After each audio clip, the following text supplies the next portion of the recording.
Nivarana means the 5 mental hindrances. And monks, how does a monk live practicing mental object contemplation in the mental objects? So here Dhammano is explained as mental object contemplation, but you maintain the word Dhamma, Dhammanu, Dhamma reality.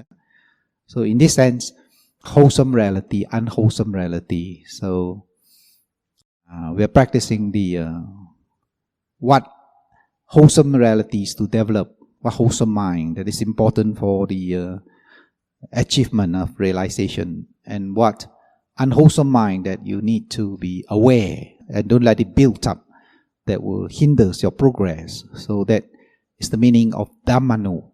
Dhammano. Pasana means developing the mindfulness, awareness, mindfulness of the wholesome or unwholesome Dhamma, right? Now, here in a monk, when sensual desire is present within, the monk knows this is sensual desire in me. When sensual desire is absent within, he knows there's no sensual desire in me. Now again, he knows how the arising of non-arising sensual desire comes to be. Number 4, he knows how the discarding of an already arisen sensual desire comes to be. And then he knows how the non-arising in the future of a discarded sensual desire. So it is split up into the 5 sections of knowing. Now, what is this hindrances, obstruction we call it? So the first one is the sensual desire. Pali is Kamat-Chanta, right? So why are they called hindrances? Because when sensual desire arises, then it hinders the progress. It disturbs the mind and the progress towards the tranquility, calmness or peace of mind. So it disturbs the mind. So therefore, it is classified as the mental defilements. So the sensuous desire are actually mental defilements. So sensual desire for what? They are craving for attachment to, indulgence in the 5 sense objects, and mental thoughts. So that is why there is the sensual desire to enjoy present object. Okay? Now, sensual desire can be clearly seen when you take note of them. Now, when you do your sitting meditation, right? Now, you may have this sensual desire to open your eyes. You say, okay, what's my neighbor doing? Whether they are still sitting or not, quietly or not, or are they moving around or not. Then you open your eye, one eye, and look here and there. A sensual desire. You want to see what other people are doing, right? Or you have a sensual desire to talk, especially in retreat. It's very difficult to keep quiet. Some people say, Brother Chiam, how to stop talking one day? Surely die one. There is sensual desire to talk. They must talk. So enjoy talking. So it's very difficult for them just to stop talking. If they can do that, wow, very great achievement. That alone is very great achievement already, not to mention other things. So sensual desire must have to talk. So they enjoy talking. So when you meditate too, this sensual desire arises and you want to eat food. You think, I'm hungry. I want to go home. I want to eat food. So it's a sensual desire. That means it hinders your meditation. So if you are not mindful of these thoughts that arises in your mind, and when it takes hold of your mind, you can't meditate. You'll probably find excuse. Then you say, okay, Brother Chiam asked me, I will say got important thing to do. But actually you have to go home and eat food, enjoy the food. So it's an important thing to do. If you say go home, eat food, you no face. So must say something important. So it's a sensual desire that you want to do this, you want to do that. Or you think that, so difficult. Today television got new program, I better go home early. Sensual desire. So if you are not mindful when such thoughts arises, then you can't meditate. Then halfway you just stand up and walk away. So these are sensual desire. So in meditation itself, in the formal meditation itself, it is also a obstruction to your calmness of mind. So you should take these as an object. You should name it. Hindrance. Now, if you name it as a hindrance, then it is Dhammanupassana, fourth foundation of mindfulness. Now, if you note it as sensual desire, then it could be Cittanupassana, watching mind. It is very close. If you see it as a hindrance, then what is the difference by just seeing it as a mind and seeing as a hindrance? The difference is if you see it as a mind, then it is just a mind state that arises and disappears. If you see it as a hindrance, then you observe it, that it does not hold the mind, does not produce more sensual desire, stronger sensual desire. Then you can't sit when it becomes strong. Now, this sensual desire, when it is strong, we have television program, nice television program, or your friend comes around and say, let's go shopping. Now, these are very strong desire. So, you probably fight in your mind whether to come for the meditation class or go shopping. You say, never mind lah, miss one session only. Every Tuesday also got one. Never mind, come next week. So, normally the pull is stronger than coming for meditation. Because meditation, when you go for the rising and falling, you don't build up sensual desire. You don't say, wow, how wonderful rising, how wonderful falling. You don't do that. You don't really enjoy it. Like you enjoy food, like you enjoy television, enjoy shopping. You don't really enjoy it. Because in this meditation, you don't enjoy, crave for this rising and falling. Therefore, the pull is very strong. Especially beginners, meditators, after they come 1-2 sessions, they find, so terrible, so boring. Don't know why people sit like that, do nothing, so boring. So they disappear, never come back forever. Because sensual desire is very strong. So when sensual desire is very strong, it's very difficult to meditate if you don't practice mindfulness of the hindrances. So as a meditator, you need to be aware that they are very strong enemy of the mind. It pulls you away from the right path, pulls you away from the calmness of mind, pulls you away from the insight or wisdom. So they are very strong. So you have to constantly note that this desire does not build up and becomes very strong. If they become very strong, then you lost the battle. Then your meditation career is finished, gone, no more. So you should take meditation as a career as well. You don't get material gain, but you get spiritual gain. Right? Now when you do the meditation, the object is neutral. So therefore, you do not get the sensual desire arises. Sensual desire arises in pleasing object or pleasurable object. Something that is very pleasing and the mind enjoys, like good food, like very nice scenery that you can observe, or sounds. That is where the arising of kama tanha. You want to enjoy more of such types of pleasant objects. But when it becomes very strong, then you can't meditate because it arouses the mind, makes the mind udacha, makes the mind shaky, shakes the mind. So you become very unstable. You can't sit quietly. When the sensual desire is very strong, you keep thinking, what is next? What is next? Okay, I want to hear music. Now what is next? Oh, the program is very nice coming. What is next? Okay, I go outside, eat char kway teow. So it is very strong. It shakes the mind, keeps the mind not peaceful, not calm. Right?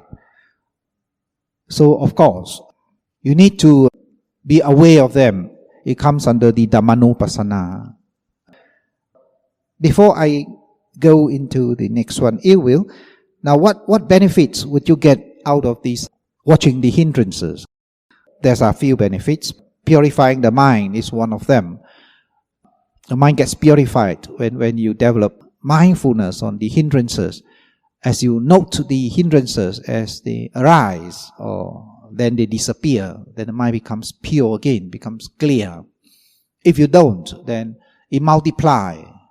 It keeps on building up. And when your sensual desire is very strong, then it causes a lot of problem to the mind.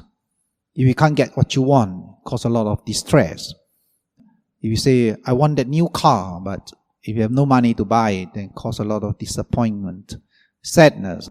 Or you want a dress that costs $1,000 and you can't afford to buy it. When you build up that sensual desire to have, when you don't have, then you have sleepless night. It causes a lot of disturbances. You say, I must have this, I must have that. Why people have this and I can't have that? So the mind goes into disturbances. So it purifies the mind by such type of practices, because as you note, as you become mindful, they die away and the mind becomes purified. And so the maintaining of peacefulness of mind, if you watch the mind that it does not go into excess, then you find that your mind becomes peaceful instead of getting a lot of disturbances. And it knows the characteristics of this sensual desire. When it arises, as you note it, it becomes more and more clear. And even subtle desire, as it arises, you can note it because you become more and more experienced. Now, if you don't, then sensual desire will build up until it becomes very strong. Then only you're aware of it. Sometimes you're not aware of it. Sometimes you are pulled by it. Right? You're just pulled by your sensual craving, but you're not really aware. You're just being pulled by it. So these are the benefits. The second one is ill will. Now this is very strong as well. During meditation, especially, we experience a lot of pain and discomfort. Then ill will arises. In Pali, it is Vyapada, ill will. It is a very strong hindrance, and a lot of people do not like to meditate because they experience so much discomfort. They are supposed to meditate to get peace of mind. They're supposed to meditate to get a lot of joy and happiness, but they only get numbness, get pain, get itchiness, get whole lot of all these unpleasant feeling. So it is very hard to meditate. Actually, it is not easy unless you have your past paramis, unless you have strong faith to maintain the practice, unless you have developed enough wisdom and says, even it is painful, but I will still go on, because at the end of it is the light, is the realization, is the freedom from pain itself. Now, if you are aware that it's a hindrance, then it's not that bad. Then you develop detachment and watch it as an object. Make pain as your friends. Some meditation teacher, well-known teacher, always say that pain leads to Nibbana. Pain leads to realization. If there's no pain, you would not meditate. It's because you experience a lot of pain that you meditate. Now, in a sense that if we have everything we want in life, would we tonight come here and sit and meditate? No. If we have so much money, if we can have a lot of happiness, we can have everything we want, very seldom will we come here and sit and meditate. But because we see the unsatisfactory nature, the thing that even when we enjoy, it is but a fleeting moment. We enjoy it, but it's gone. We can't hold on to the enjoyment, the sensual desire. So we meditate. But if we have a lot of happiness, most of the time, if we do not develop that wisdom to see things more clearly as it is, we would not come to meditate. Very few people are able to meditate because they experience pain, experience a lot of suffering, they experience a lot of ups and downs in life, and they feel that life is a lot of suffering. They like to have the mind balance, so they will not be affected, make mind strong. Perhaps they'll think that I'll meditate so I could have calmness and peace. Then they meditate. So you take ill will as a hindrance. So you need to note that this is just pain. So you learn to be detached from the pain. Just say, okay, it's a good object. Sometimes rise and fall I cannot see, but pain I can see. You can see very clearly because pain is a very strong object. And a lot of time the mind fights against pain. The mind say, how nice today, if I sit there, is no pain arising. So when pain arises, wow, very clear. So The more you fight against pain, the stronger it becomes. So you learn to detach. You tell yourself, object, object, detach, object, object, detach, object, object. It's just an object for your meditation. And very soon you can take pain as an object. And if you can take it as an object, if the mind is detached, it is no longer pain. Pain is just a concept. Then you see the characteristics of that feeling, whether it's jumping, it's hot, it's cold, it's cutting, it's piercing, but it is no longer pain. Because the concept of pain disappears as you go directly towards the reality of the feelings. So ill will, of course, is the opposite of sensual desire. Sensual desire crave for pleasant object, but ill will rejects unpleasant object. So it's just the opposite. It doesn't like unpleasant objects. Any objects that is unpleasant, the mind rejects. So in your meditation, you should note it when you have this stiffness of body, you have this numbness, then tell yourself that this object for my training, make your mind strong so that the object would not be able to affect the mind, right? Now then, not only in your formal meditation that ill will attacks you, but also in your daily life that the ill will attacks you. Now, other form of ill will arises, well, probably due to family problems. Sometimes when you have a lot of family problems, you can't meditate. You feel very angry, disappointed, feel sad, feel a lot of letdowns by your families. So your mind is not peaceful. You find it very difficult to meditate. So you got to note your mind. Ill will arises. It's hindrance to my calmness of mind, hindrance to my progress in meditation. So if you don't note it, then it becomes stronger and stronger. And when it becomes really strong, then you can't meditate anymore. No matter how you sit, you can't meditate. Your mind is highly disturbed. So there are other forms. Other forms like anxiety, stress. Probably simple thing like parking, like your car. I heard complain that there's no parking space outside when you come. And probably it says, well, very troublesome to come and meditate. My car have no parking space. It won't come because troublesome. It's ill will. You say, how nice if somebody always leave a place for me to park, then I come. So it's a form of ill will. So after some time they skip the class. These are sorrow, fear, these are all forms of ill will in the mind. When you have fear, that you go crazy when you meditate, then that is a very strong ill will. So a lot of people dare not meditate because they fear that they will go crazy or they will be possessed by devils when they meditate. It's a very common question. They ask, Brother James, must I do some mantra before I sit? Chant some mantra so my body is protected. These are very simple questions that they ask due to fear. So if you do the proper meditation, know how to do it properly, you would never go mad. You get more and more wisdom, right? Now, there are some supportive conditions to overcome ill will. Now, people who are very troubled, perhaps they should go for holidays.